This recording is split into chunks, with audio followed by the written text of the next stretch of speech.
દમણના coastal highway પર single track ડાયવર્ઝનને કારણે અકસ્માત, બાઇક અને કાર વચ્ચે જોરદાર ટક્કર, ચાલકનો આબાદ બચાવ. સંઘ પ્રદેશ દમણમાં માર્ગ નવીનીકરણની કામગીરી અને તેને પગલે અપાયેલા સિંગલ ટ્રેક ડાયવર્ઝનને કારણે અકસ્માતોની ગુંજાર જોવા મળી રહ્યું છે, જેમાં ખાસ કરીને પાતલિયાથી ભેંસલોર સુધીના કોસ્ટલ હાઈવે પર ચાલી રહેલા કામકાજ વચ્ચે આજે સવારે દલવાડા વિસ્તારમાં વધુ એક અકસ્માત સર્જાયો હતો. પ્રાપ્ત વિગતો અનુસાર આજે સવારે 10 થી 10:30 વાગ્યાના સુમારે દલવાડા કોસ્ટલ હાઈવે પર સ્થિત પોલીકેબ સર્કલ નજીક, જ્યાં હાલ એક તરફનો માર્ગ બંધ હોવાથી સિંગલ ટ્રેક પર વાહન વ્યવહાર ચાલુ છે, ત્યાં પાતલિયા તરફથી આવી રહેલા એક બાઇક ચાલકે ઇન્ડસ્ટ્રીયલ રોડ પર વાસુકીનાથ મંદિર તરફ વળવાનો પ્રયાસ કરતા સામેથી આવતી બ્લુ રંગની મારુતિ બ્રેઝા કાર સાથે ધડાકાભેર અથડામણ થઈ હતી. આ ટક્કર એટલી પ્રચંડ હતી કે બાઇકનો કચરઘાણ વળી ગયો હતો અને કારના આગળના ભાગને પણ મોટું નુકસાન પહોંચ્યું હતું. જોકે સદનસીબે આ ગંભીર અકસ્માતમાં બાઇક ચાલકનો આબાદ બચાવ થયો હતો અને તેને માથા તેમજ હાથના ભાગે સામાન્ય ઈજાઓ પહોંચતા ઘટના સ્થળે એકત્ર થયેલા રાહદારીઓએ તાત્કાલિક 108 સેવાનો સંપર્ક કરી તેને સારવાર અર્થે મોટી દમણની CHC હોસ્પિટલ ખાતે ખસેડ્યો હતો. દમણના સોમનાથ વિસ્તારમાં ખાડામાં ખાબકેલા નંદી મહારાજનું દમણ ગૌરક્ષા મંચ અને ફાયર બ્રિગેડ દ્વારા દિલધડક રેસ્ક્યુ. દમણના દાભેલ સોમનાથ વિસ્તારમાં JK સ્વીટ્સની સામે આવેલ ગુરુકૃપા વિસ્તારમાં એક નંદી મહારાજ અચાનક ઊંડા ખાડામાં ખાબક્યા હોવાની ઘટના પ્રકાશમાં આવી છે. આ અંગેની જાણ થતાં જ દમણ ગૌરક્ષા મંચની ટીમ, ફાયર બ્રિગેડના જવાનો અને અન્ય ગૌસેવકો તાત્કાલિક ઘટના સ્થળે દોડી ગયા હતા અને રાહત કામગીરી હાથ ધરી હતી. નંદી મહારાજ ખાડામાં એવી રીતે ફસાયા હતા કે તેમને બહાર કાઢવા માટે ભારે મશીનરીની જરૂરત જણાતા ગણેશ ક્રેન સર્વિસના ઈશ્વરભાઈ દ્વારા વિનામૂલ્યે તાત્કાલિક ક્રેન ઉપલબ્ધ કરાવવામાં આવી હતી. ગૌસેવકો અને ફાયર વિભાગની ટીમે લગભગ 1 કલાકની ભારે જહેમત અને અથાગ પ્રયાસો બાદ નંદી મહારાજને સુરક્ષિત રીતે ખાડામાંથી બહાર કાઢ્યા હતા. આ સફળ રેસ્ક્યુ ઓપરેશન બાદ ગૌભક્તોમાં હર્ષની લાગણી છવાઈ હતી. ગૌરક્ષા મંચ દ્વારા આ સેવા કાર્યમાં સહભાગી થનાર ફાયર બ્રિગેડની ટીમ, ક્રેન સર્વિસ અને તમામ સેવાભાવી યુવાનોનો હૃદયપૂર્વક આભાર વ્યક્ત કરવામાં આવ્યો હતો.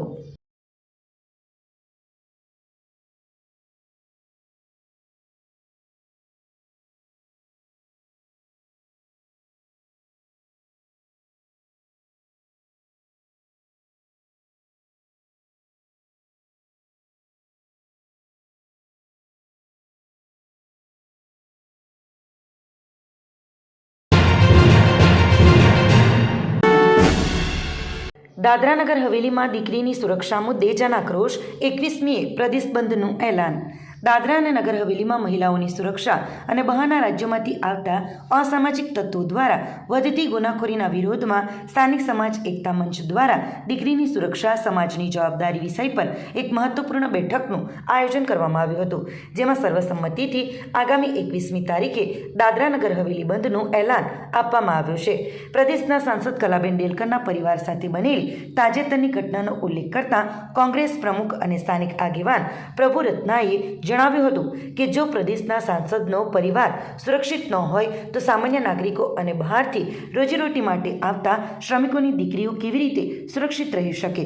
આ બેઠકમાં પ્રશાસન સમક્ષ ઉગ્ર માંગ કરવામાં આવી હતી કે પ્રદેશમાં બહારથી આવતા તમામ ભાડૂતો અને ઉદ્યોગોમાં કામ કરતા કામદારોનું પોલીસ વેરિફિકેશન અને પંચાયતની NOC ફરજિયાત કરવામાં આવે તથા છેલ્લા 35 વર્ષમાં પ્રદેશમાંથી ગુમ થયેલી મહિલાઓની તપાસ માટે એક સ્પેશિયલ ટાસ્ક ફોર્સની રચના કરવામાં આવે.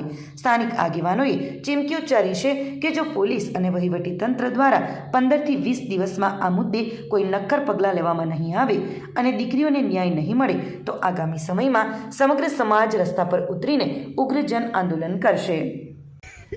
છેલ્લા 7, 8, 9, 10 વર્ષમાં આ દિવસે ક્રિમિનલ ક્રાઇમો દરેક જગ્યા પર અસામાજિક તત્વો ચોરી, ચકારી, લૂંટફાટ, મારામારી, ગુંડાગર્દી દરેક જગ્યા પર થઈ રહી છે અને એના પરિણામ સ્વરૂપ આ વસ્તુ આ થયું છે કે આજે અમારા પ્રદેશના સાંસદનો પરિવાર સુરક્ષિત નથી તો સ્થાનિય સમાજ, આદિવાસી સમાજ યા જે વર્ષોથી પોતાની મા, બહેન, દીકરી સાથે અહીંયા રહી રહ્યો છે એ લોકો કેવી રીતે સુરક્ષિત રહેશે? જ્યારે અમારા સમાજના મોભી, અમારા સમાજના આગેવાન, એટલા પાવરફુલ પરિવાર એ જ્યારે સુરક્ષિત નહીં રહી શકતા હોય તો બીજા રાજ્યથી જે રોજીરોટી કમાવા આવેલો એક નિર્દોષ વર્ગ છે જે પોતાની પરિવાર સાથે પોષણ કરવા માટે આવેલો છે, એ વર્ગની મા બેન દીકરીઓ કેવી રીતે સુરક્ષિત રીતે, આ એક બહુ મોટો સવાલ છે.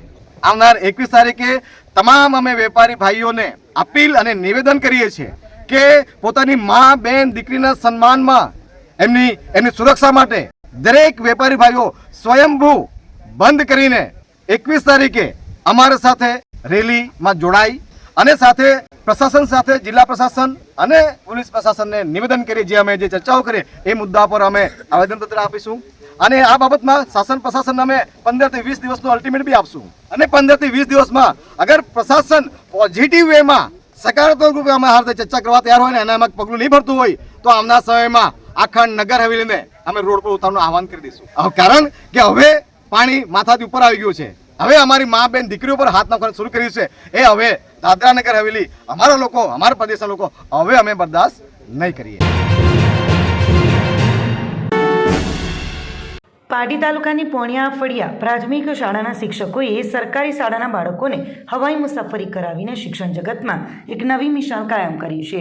સામાન્ય રીતે સરકારી શાળાના વિદ્યાર્થીઓ માટે વિમાનમાં બેસવું એક સ્વપ્ન સમાન હોય છે, ત્યારે આ શાળાના મુખ્ય શિક્ષક નરેશ પટેલે બાળકોના આ સ્વપ્નને સાકાર કરવાનો દ્રઢ નિશ્ચય કર્યો હતો. આ અગાઉ બાળકોને બસ અને બોટ દ્વારા પ્રવાસ કરાવ્યા બાદ તેમને ફ્લાઇટમાં લઈ જવાનું શિક્ષકનું સ્વપ્ન હતું, જે માટે તેમણે ટીપીઓ મિતેન્દ્ર તથા અન્ય અધિકારીઓનું માર્ગદર્શન મેળવી સુરત એરપોર્ટથી જામનગર સુધી સ્ટાર એરની ફ્લાઇટમાં વિદ્યાર્થીઓને લઈ જઈ ત્યારબાદ દ્વારકા, નાગેશ્વર, શિવરાજપુર બીચ, પોરબંદરના કીર્તિ મંદિર, સોમનાથ, શક્કરબાગ પ્રાણી સંગ્રહાલય, વીરપુર જલારામ ધામ અને સાળંગપુર જેવા ધાર્મિક તેમજ ઐતિહાસિક સ્થળોનો પ્રવાસ કરાવ્યો હતો.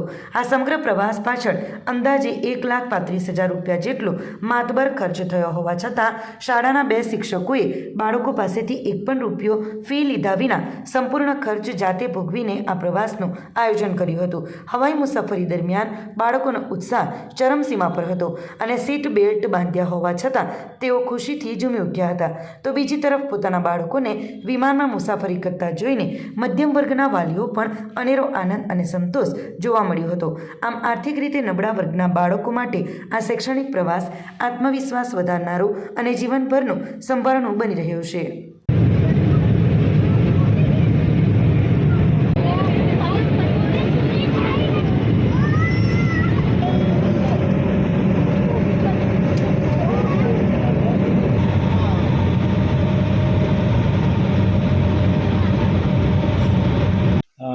આ એક મારું સપનું હતું.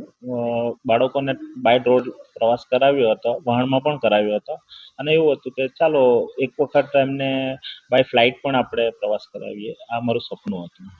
સૌપ્રથમ તો અમે ટિકિટો બુક કરી અને ટીપીઓ સર જે અમારા મિતેન્દ્ર સર છે એમની જોડે ફોન પર વાત કરી, પરમિશનની વાતો કરી તો એમણે કીધું કે ખાલી તમારે જાણકારી આપવાની છે, જાણ કરીને ફાઇલ ઇન્વર્ટ નંબર પાડી તમારે તમારી જવાબદારી પર લઈ જવાનું છે. એટલે પછી તે રીતે અમે ટિકિટનું અને બધું સેટલમેન્ટ કરી દીધું.